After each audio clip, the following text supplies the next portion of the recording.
At Master Books, we believe that an education is much more holistic than that it's much more whole brain development, that it takes more than just a book to provide a quality education, and that's anywhere in life. That if we push our students too hard academically before their brain is ready, it causes brain chemistry that's detrimental to learning and actually causes the brain not to grow right. So the students who didn't have large motor skills and physical activity performed in the lower 1/3 of the class versus students who had spent more time with physical activity. Now, Master Books isn't heavy in bookwork in the fact that you don't have to sit there doing drill and kill all day. You have time.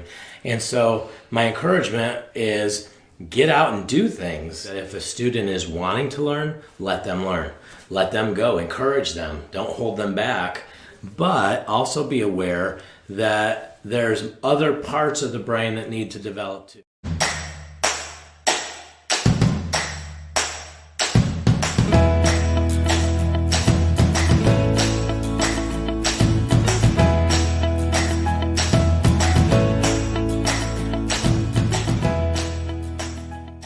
Happy Teaching Tips Thursday. We are glad to be here, thankfully. Slowly recovering from the cold of 2020. Oh my goodness.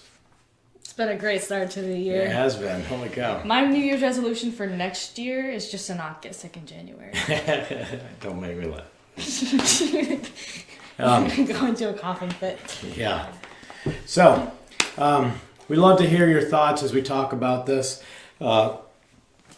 Brittany's going to choose somebody that's watching from the app and somebody who's a comment that's in the Moms of Master Books, and she is going to put 2,500 reward points into your account. That's $25 of buying power.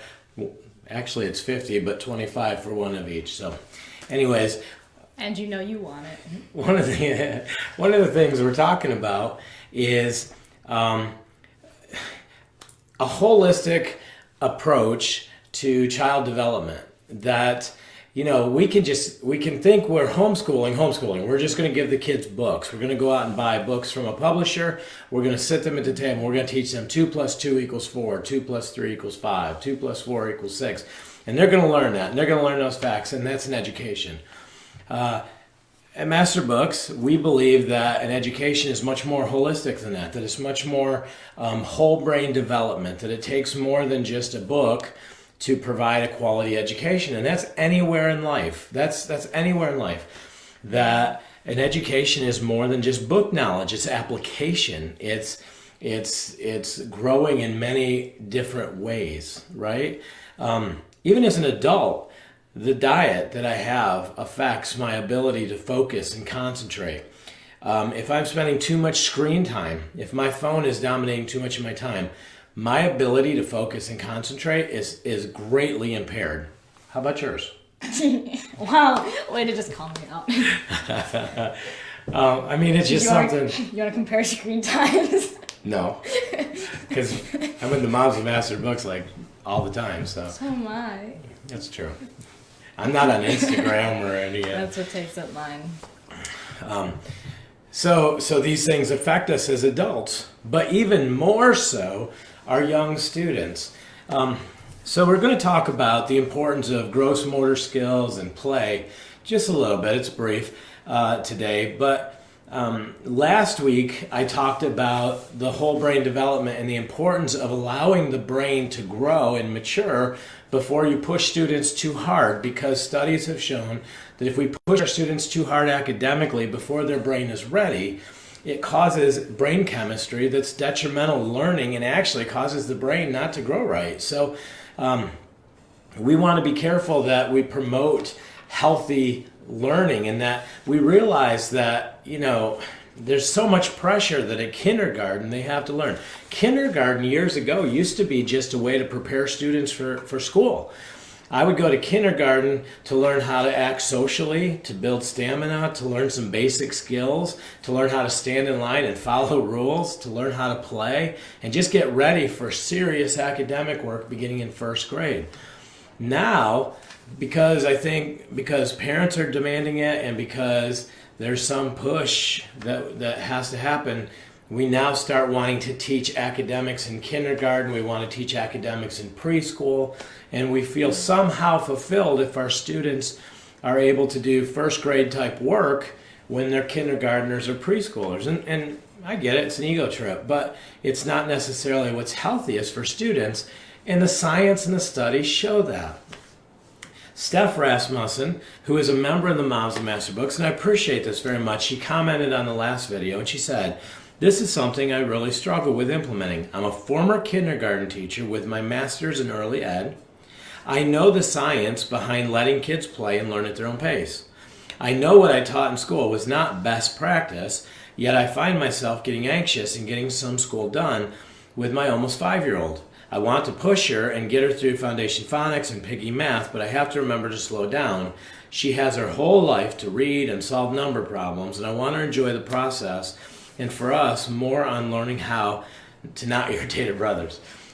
I love that post because it's very honest, and she knows that the science supports allowing the child to develop naturally, and they will let us know when they're ready to learn.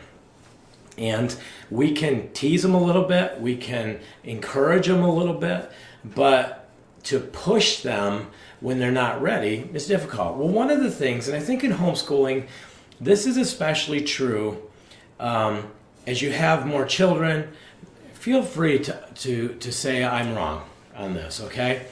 But I think one of the things, early on we would do sports, we were much more active. As you start having a lot more babies, especially in the north. If you're in the north right now and you know it's cold and you've got a house full of babies, the thought of going outside and having physical activity is almost painful, right? It's easier to say, put a video on the TV, it's -10 outside, you guys would get frostbite, and the babies are fussy, I got no sleep last night.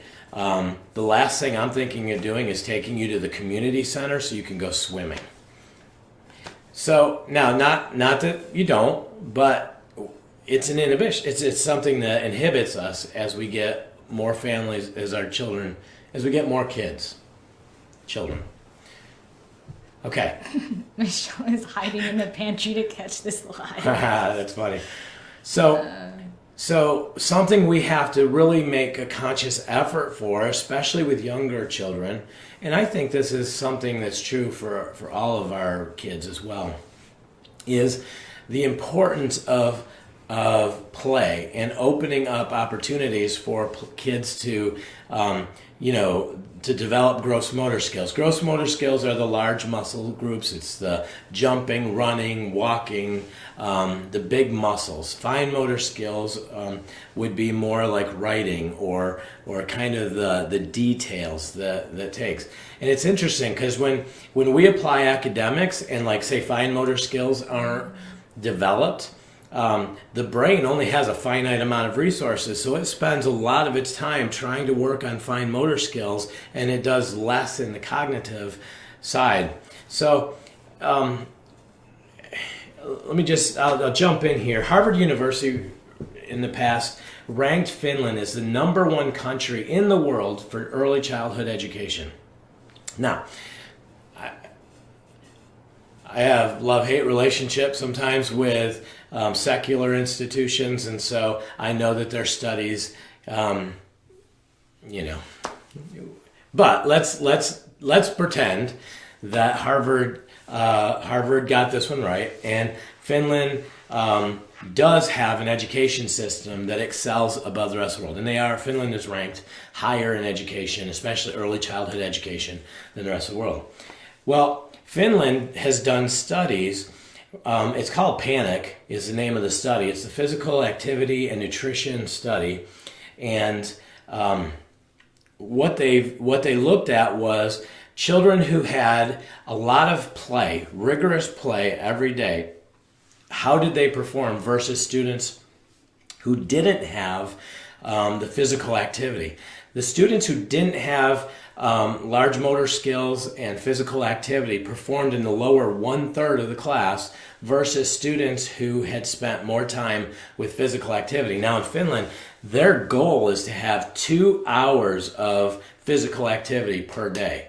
So that's not just physical activity we play with Matchbox. These are serious, like you're doing aerobics, you're doing jumping jacks, you're playing with, on the playground, you're doing much more large motor skill builds. Now, I also want to say something before I go any further. I'm not like an expert in this field. So everything I say, go search it for yourself. You become the expert for your kids. I'm kind of giving you the teasers because, I'm looking at the success of Master Books and why it's working for some families. And the more I study it, I'm like, there's science that backs up a lot of what these authors have brought to the table. And I'm excited by it because it's actually backed by scientific evidence that especially in the early childhood development range, that is awesome. And I love neuromarketing. I love the brain. And so it's just natural for me to want to know how the brain grows and develops. We recently bought 40 acres, a hill on 40 acres that has, it's all wooded and rugged. And we moved from New York. We had some woods in New York. And then when we moved here to Arkansas, we bought a 2-acre plot in kind of the middle of a cow field. And the kids' play suffered. And recently we went to the land and the kids were playing, and it's like they just came alive. Like their eyes changed, their skin color changed, didn't it? Mm-hmm. It was really wild to watch. They just needed to get out there, be rough and rugged and play and jump and do those things that we've missed in the move. And so it really has kind of awakened me to what we had in New York with the older set of kids versus in Arkansas, but now seeing them all of a sudden just being able to step away from screen time and be able to be physically active, how it's impacting them. And they had trouble sleeping that night, and their creativity is skyrocketed as they're just jabbering a million miles a minute now about everything they want to do. So we're kind of witnessing this, and I'm studying it firsthand, and I'm just kind of telling you what I know and what I'm learning. And I would encourage you to do the research for your family. So in Finland, they want 2 hours of physical activity. Studies have shown that the best activity is really aerobics or somersaults and cartwheels and big full body gross motor skills. So I think that with our kids, taking time, like even in between subjects, and having them do something physically active like jumping jacks or squat thrust or running up and down the stairs, run around the house a couple times, crawling, something that involves all the motor skills. From what I can understand, a lot of the same parts of the brain in the cerebral, yay, that's awesome.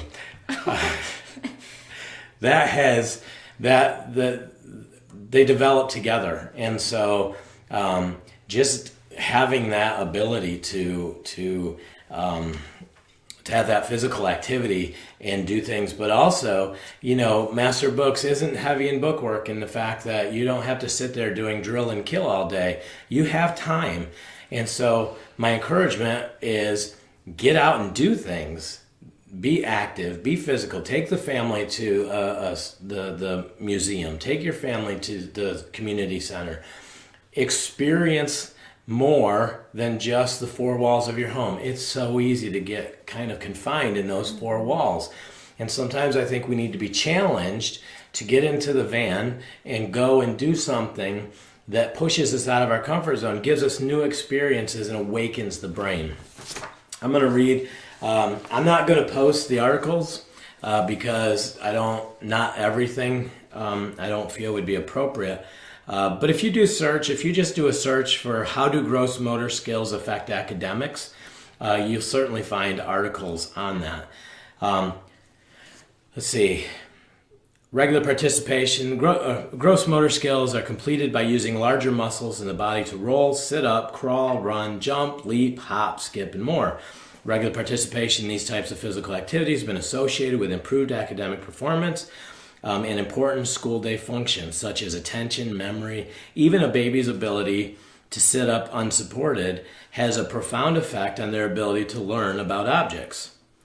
One of the greatest brain gains of exercise is the ability to physical activity to improve actual brain function by helping nerve cells to multiply, creating more connections for learning. Found by Cotman, 2002, Ferris, 2007.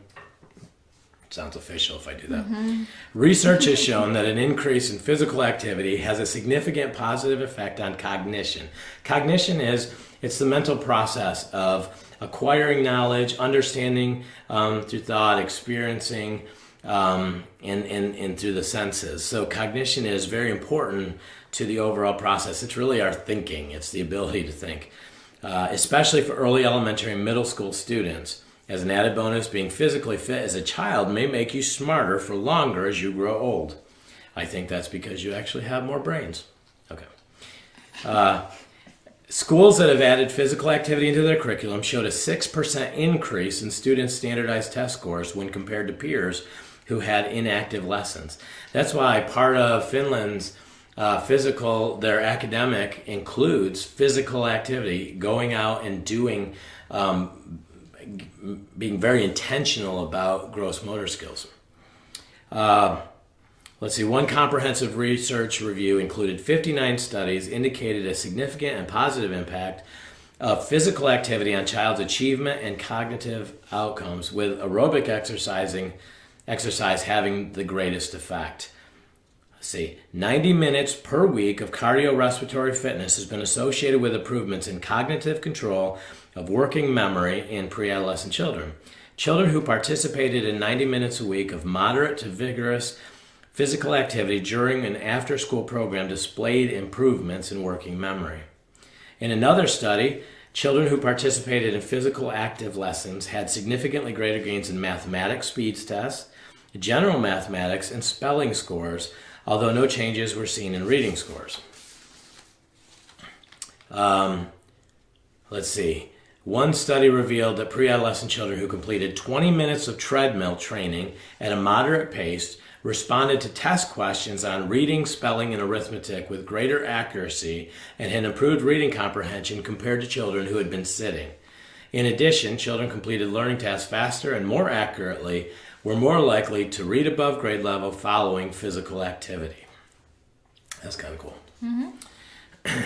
Research has shown that some children who participated in in-class physical activity program improved their on-task behaviors by 20%. Additional research regarding physical activity and school performance revealed that physical activity may improve concentration. Active lessons that require more coordinated gross motor skills such as balancing, reaction time, etc. were associated with better concentration on academic tests. And just doing some basic things, like you could do just jumping jacks. Okay, we're going to switch from math to language.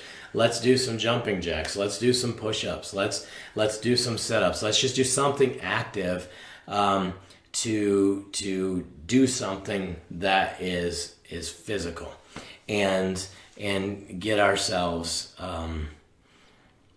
get the blood going and the brain going. Indoor physical activities. Okay, now, so I'm pretty much done. I gave you a teaser. I got distracted. I saw me.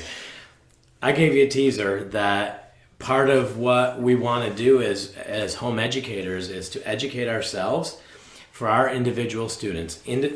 Something else Finland does, they don't do everything perfect, I don't think, but something they do is focus on the individual student. And so some students are very physical and some students aren't, and I don't think that push-ups are going to guarantee that your student will suddenly become a fantastic student. But can it help? Is it something we can do? Is it a way to help develop the brain and grow the brain? So that's something that we should look at, and maybe even growth hack. If you're familiar with any of my past videos, growth hacking is apply a little energy, see if it works. If it works, apply more energy. If it doesn't work, retreat. So, okay, so we're going to go to a Q&A if you have some questions, and I will do my best. All right. Naomi, over listening in the app, said, I'm listening with my earbuds in so I can hear over my kids playing. My 4.5-year-old had the other earbud because she wants to listen too, which is a perfect example to lead to my question. With all the research out there about brain development and early learning, what is your opinion on kids who actually want to learn and love to do it? My 4.5-year-old is starting to read, doing level 1 math, and has a killer memory. I never push her. She always asks to do school, and we stop whenever she stops. I'm thinking the research doesn't apply because there's no stress/cortisol to fill her brain, but I wanted to know your take on that. I would agree. I think if the student is pushing, now again, I'm not an expert, so this is my opinion, but if I think that if a student is wanting to learn, let them learn. Let them go, encourage them, don't hold them back, but also be aware that there's other parts of the brain that need to develop too. So we have a son who was very bright when it came to math, and he is a thinker, and he is cognitively right there. When it comes to fine motor skills like handwriting, we didn't really work with him as much. I think because he was moving forward so fast academically, there wasn't as much emphasis on the fine motor skill. And as he's gotten older, we can see that fine motor skills, he's working to develop that. Something that was fascinating was he was struggling with printing. And so I made him write in cursive. He's doing writing strands. And I made him write in cursive. His writing was like beautiful. It's crazy. I don't know how that happened. You cannot read his regular handwriting, but in cursive, it's gorgeous. Yeah, I'm like... And it takes I'm like, where have you been hiding this? Yeah, I don't know why, but interesting. Okay. Krista said, the push for academics younger and younger is overwhelming. My daughter is 4 with a global development delay. She's about 3 adjusted. Her team is shocked that she can't identify letters and numbers. I'm dumbfounded, literally. Can other 3-year-olds do this? She can hardly remember her colors and shapes. It's absolutely crazy. Yeah, you're the parent. You know when something's not right. I think especially, can I warn you?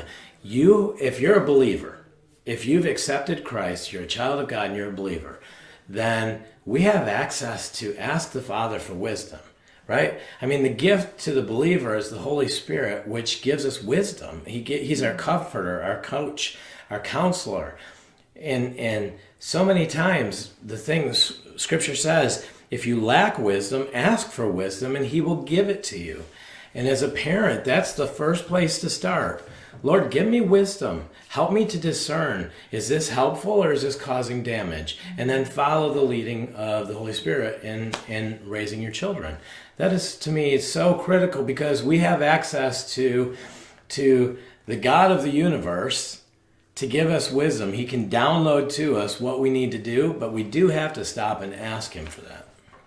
Rachel asked, do you think that play should be specific directed activities in sports or just voluntary running, playing hide and seek, trampolines, etc.? I'm sure from what I'm seeing in studies, it wasn't one or the other. I mean, it was more complicated gross motor skills like cartwheels and somersaults and flips and stuff like that required more brain power because, you're studying. If you do a somersault, if your timing is off, it hurts. So there's a lot going. If I just jump, again though, there's a lot that your brain has to get from your learning space and your learning consequence. You're learning a lot of different things to make that happen. So I'm seeing it's mostly physical activity, just being physically active, not necessarily involved in an organized sport.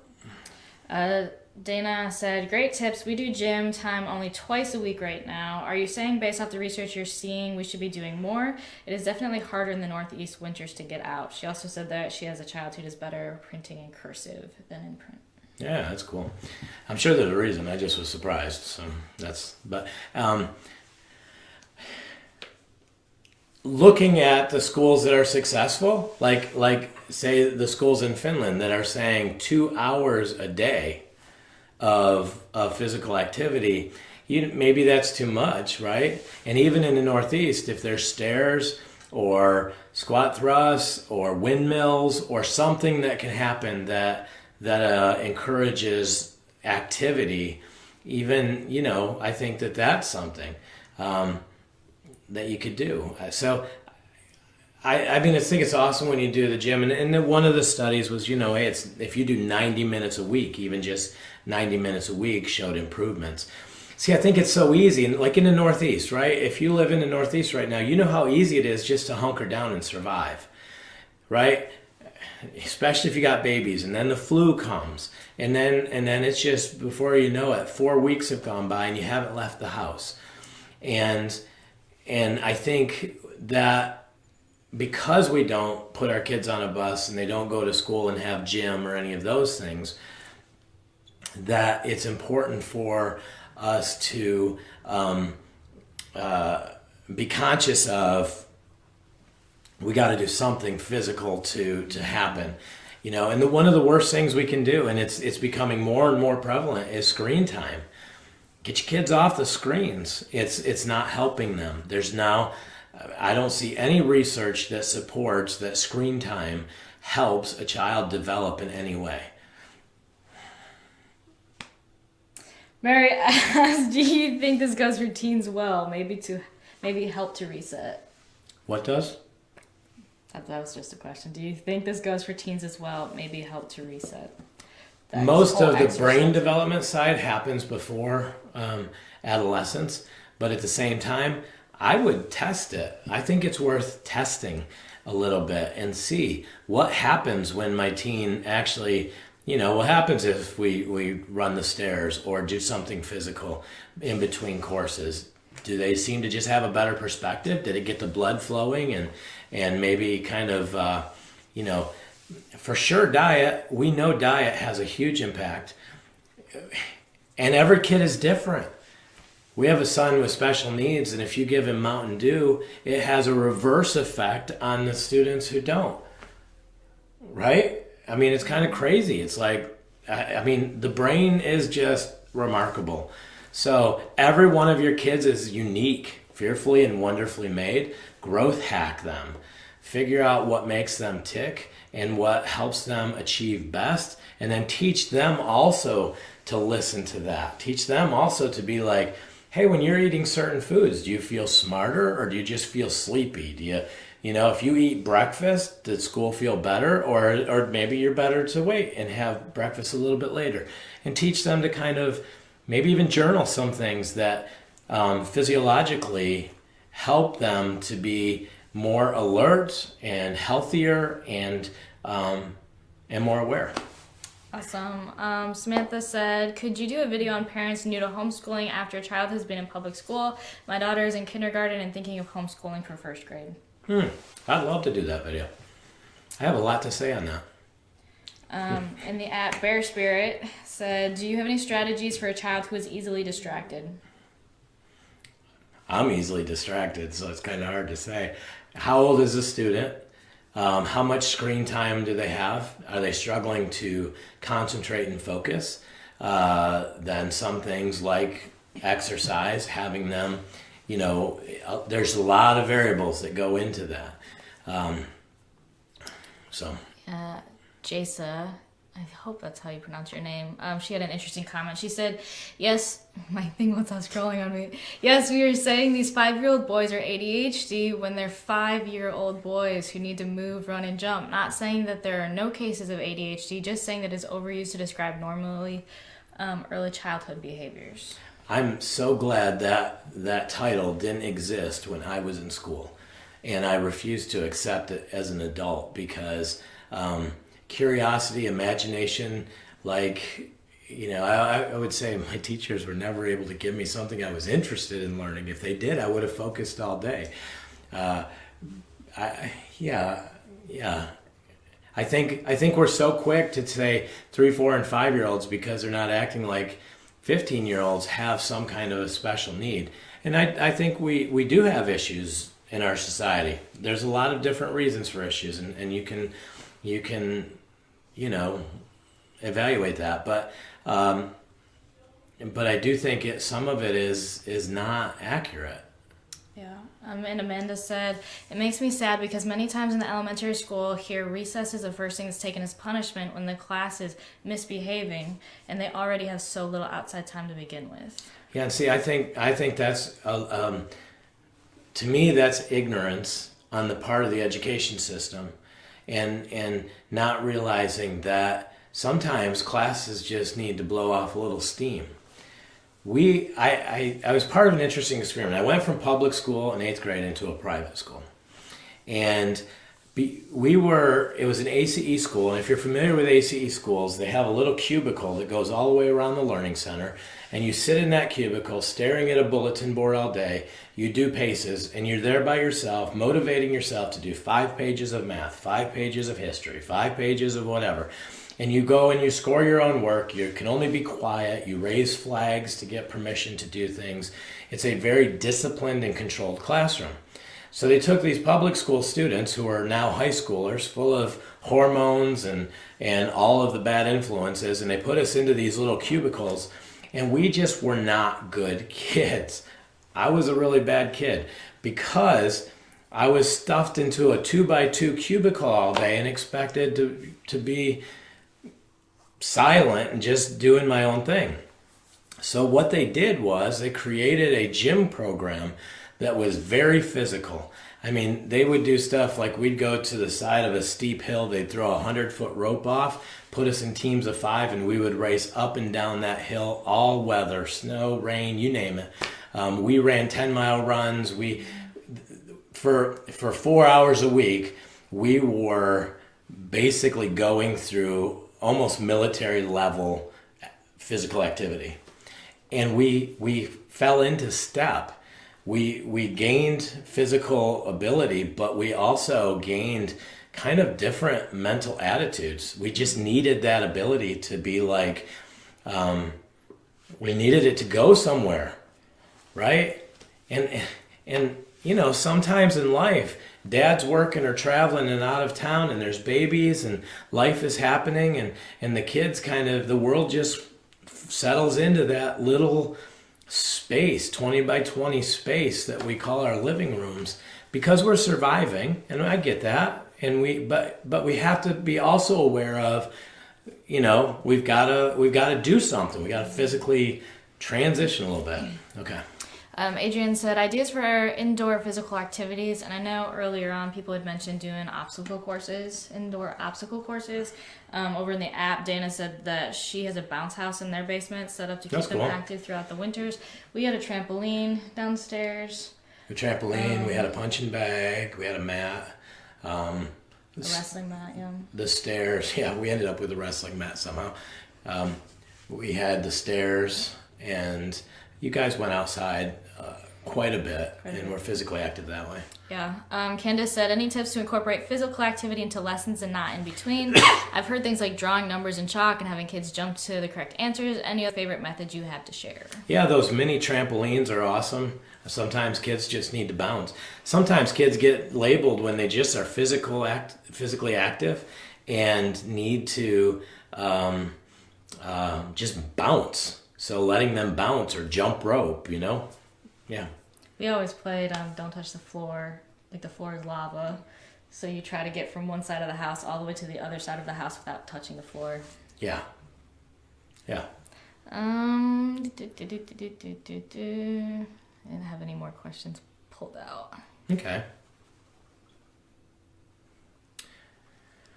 So. Yeah, one thing we did with the homeschool group that we were part of in New York is I did a gym class, and once a week. We did once a week where all the kids could come, and we did a lot of calisthenics. because some of the kids didn't know how to do a jumping jack or windmills or squat thrust, or just some basic drills. And so we would get together and do that. And then we played some games because kickball and baseball and basketball and volleyball, they didn't have exposure to those sports. And so it was just a good way to do that, was with some other families to kind of play and do that type of thing too. Yeah. Don said, my cousin couldn't concentrate at all and was always in trouble until he was put in karate. He turned academics and behavior right around. Mm-hmm. We had a son, same thing. He was doing well in school, but he just needed an outlet to be physical. And that was a controlled outlet, and it was the best thing for him. Mm-hmm. So every kid is different. That's the thing. If we put all 9 of our kids in karate, I don't know that it would have helped everybody. No.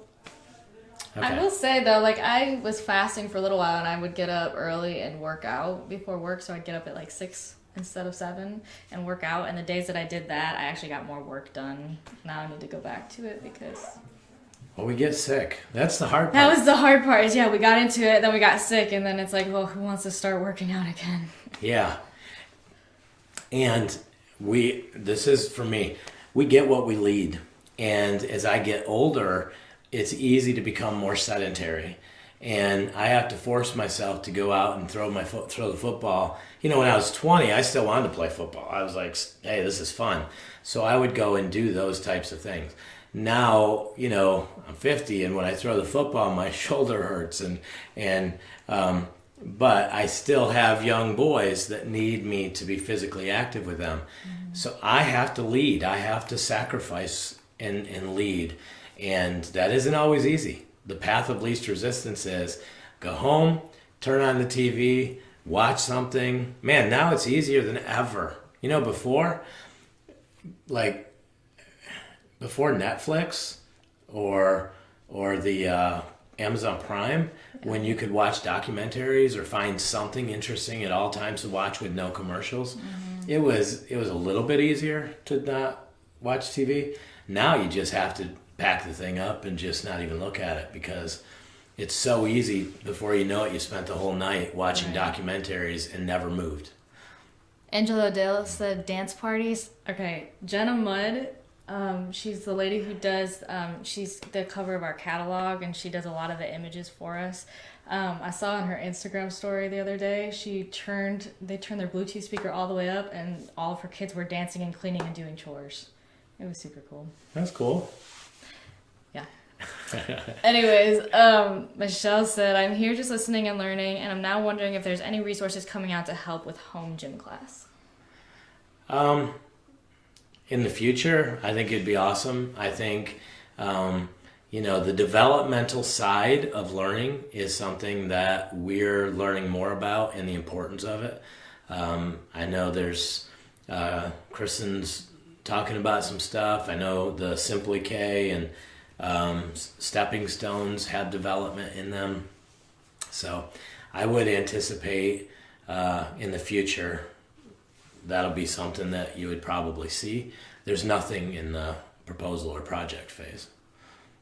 Cool. That's all we got. That's it. Yipper. Hey, well, I'm hoping this provides some teaser for you to maybe look at, can you implement physical activity and play into your family's routine? And I think also just experiences. If you can get your kids out and doing something different, opening the brain up, that's so important. Okay, so... Sorry, but I moved my hair and then it did this weird thing, but when I'm looking at the camera, it's opposite, and I just ran my hand around. Okay, sorry. We were talking before because she hasn't settled on a hairstyle once.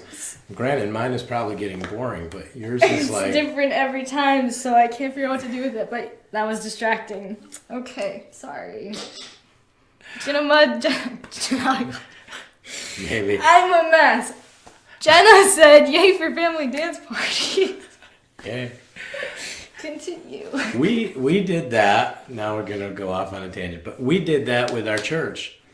We actually cleared out everything and we just put some big speakers in and Glow sticks. some glow stick. Yeah, We had dance offs. yeah, I know not everybody likes dancing, but it was just physical. It was something that everybody kind of enjoyed. You know, we had a lot of homeschoolers in our church, and I was the pastor, and so we could get away with some stuff. But there was probably 50 people there, and that's probably one of my best memories was the dance. Yeah. I think we did too. Or maybe just I don't know. It was I know it was exhausting for sure. So okay. Well, good guys. Hopefully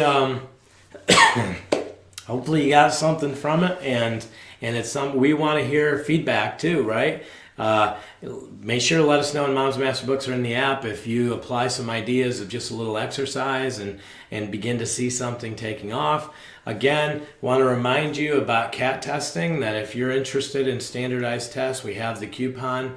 The website is Academic Excellence. The coupon is First CAT, all capital letters, FIRSTCAT, all caps. And we'd encourage you to test. You know, put your fears to rest and know where you are, and if there's something that needs to be worked on, you know that. And maybe you just need a little boost of, hey, we're doing it. So we encourage that for sure. And I think it's good for our kids to learn how to have some stress of testing and stuff, because that's life as well. And, you know, if they prepare for ACTs or whatever. So, all right. So before we get on any other tangents, we're going to let you all go. Have a fantastic weekend. And we pray the Lord blesses you and helps you as you move through the rest of this week and into the weekend. God bless you guys. Bye.